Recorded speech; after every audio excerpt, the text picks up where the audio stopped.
One Piece Chapter 752 review.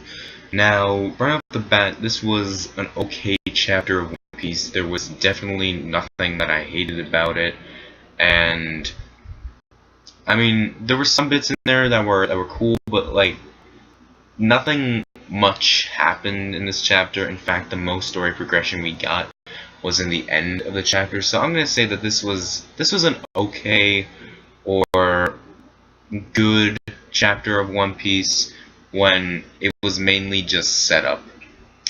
Now, the stuff concerning Doflamingo in the beginning, it was a string clone, apparently. I mean, I thought it was the original, but apparently it was just a string clone. And with the Funk Brothers, I was wrong. Shit. I hate when I'm wrong. Okay, whatever. But apparently, it was Kelly Funk's own will that made him do it.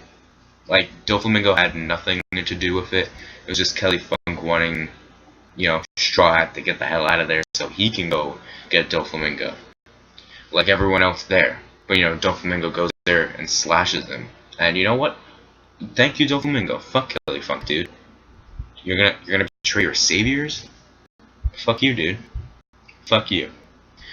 And it's cool that Doflamingo also realizes Luffy's, his charisma, his ability, how he can make comrades right on the spot. Like, he can be friends with someone like that. And I snapped way too early. Shit.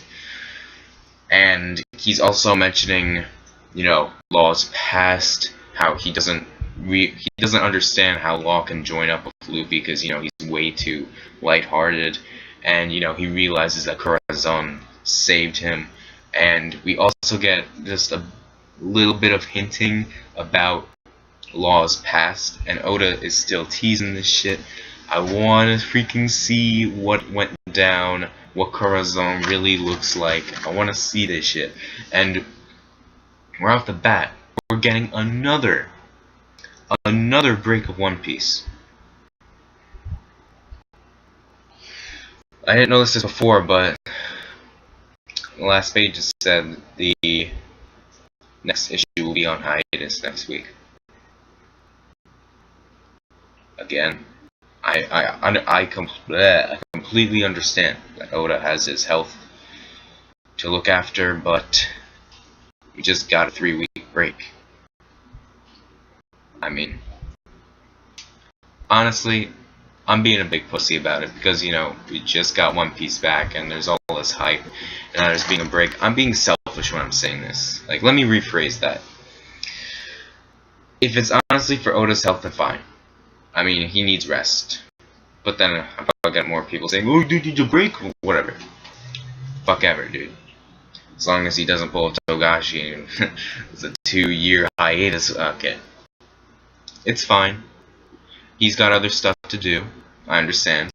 Maybe he has something important. We don't know. But let's respect that. All I can say. And then the next part of the chapter, it was mainly just Tontada, Rebecca, Robin, Bartolomeo, and how they're gonna glide down to get to the sunflower fields, if I'm correct. And we got a bit of comedy there as well.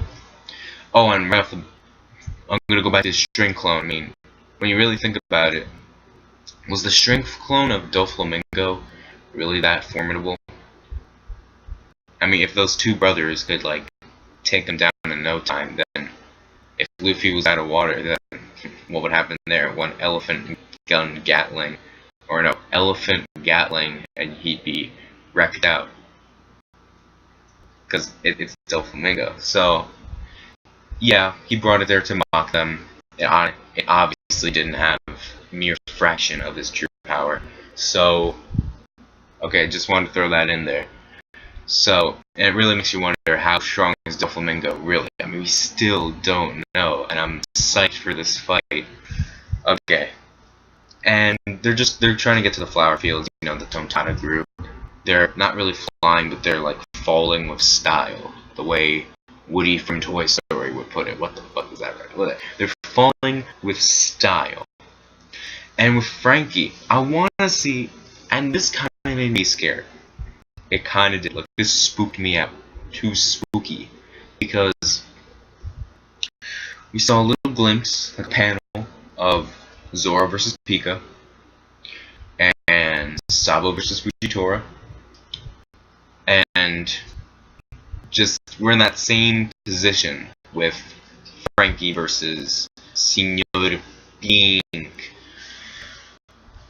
And we got 3 awesome fights going on at the same time. And I'm really spooky. No, I'm spooked out.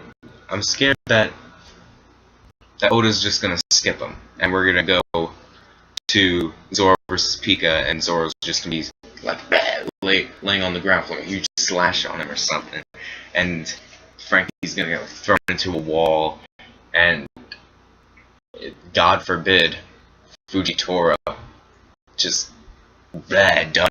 You know, wow, that was a huge pause for nothing. But I don't want to see all these fights skipped, because I want some balls to the wall, awesome fighting chapters. Like, let's have 1 or 2 chapters dedicated to Sabo and Fujitora, 1 or 2 chapters, or maybe even 1 chapter dedicated to Frankie versus Senior Pink, even though that's what I want to see. Like, Frankie needs this moment. So 1 or 2 chapters, and 1 or 2 chapters for Zoro versus Pika. Like, we need to see these fights. I mean, it can't hurt to just dedicate a couple chapters to these awesome fighters, dude. Come on, man. Come on. We want it. Yeah, although the One Piece story is good, I want to see some fights. So the fights are awesome. It's just, yeah. We want to see the fights. Like, we want to see these awesome fights. And if I don't see the awesome fights, then I'm gonna be disappointed. Like, I really am. If Oda, if you skip these fights, then shit. Because you already did. You only showed like a panel, and that's his problem. Because he goes from like one thing to another, which isn't necessarily bad. But if you literally show a glimpse of it, then it's kind of, wait, what? And you spent a lot of time with like the string clone stuff. You could have maybe done a little bit of those fights. I'm just saying. It's my inner love for battle manga. Seriously. And if these fights are short, which I hope they're not short, then I'm all for the anime extending them. I really am. I don't have a problem with the anime extending fights. But I just want to see it be done here, because I don't want to see the animes screw it up, like with the Chinjaos spinning. Okay. So, if the anime is going to extend these fights if they need to be extended, but anime, just don't screw it up. But Oda, that won't need to happen if you just dedicate a chapter or 2 to these fights. That's all I'm saying. Okay. And the last part is more or less the most interesting part of the chapter, when we get a little glimpse of Lost Past, how he just looked completely fucked up. He's like this little dude, but he's got like grenades strapped to him. He's literally threatening everyone. Let me join your crew. He's like going in there kamikaze style, and he's just looking badass. Like, he's this little badass motherfucker. And it really makes you think, what did he go through to make himself fucked up? Like, he says, I want to destroy them all. He wants to destroy humans. Like, what was that, dude? He's in it for blood. He's in it to destroy. He's completely screwed up. And I read 2 different translations, 2 different scans. One of them said he was raised in like a blank town, and another one said he was like raised in the white town. Like, I'm assuming it means the same thing. So like, fucking Facebook, dude. Like, so what does this mean? Where did he live to make him so screwed up? Did he have a shitty family life? Was the town like a ghetto or something that just made him completely screwed up? Like, what happened? It also makes you think, what could have Corazon done to just save Law? Like, what could he have possibly done to have gotten Law out of this really screwed up state, man? So that's interesting to see as well. Okay, so that's it for my review. Again, okay, good chapter of One Piece. We made progression in the end concerning Lost Past. I'm assuming in 2 weeks we're gonna get 2 weeks, which I won't be here. Shit. So I have to wait like 3 weeks. So that sucks. But fucking Facebook. So yeah, I have to wait longer than you guys, but whatever. That'll just build up the anticipation. And I want to see what happened in Lost Past. That's really interesting. So, okay. Wow. So again, okay, good chapter. Excited for the next one. Alright, see you guys later.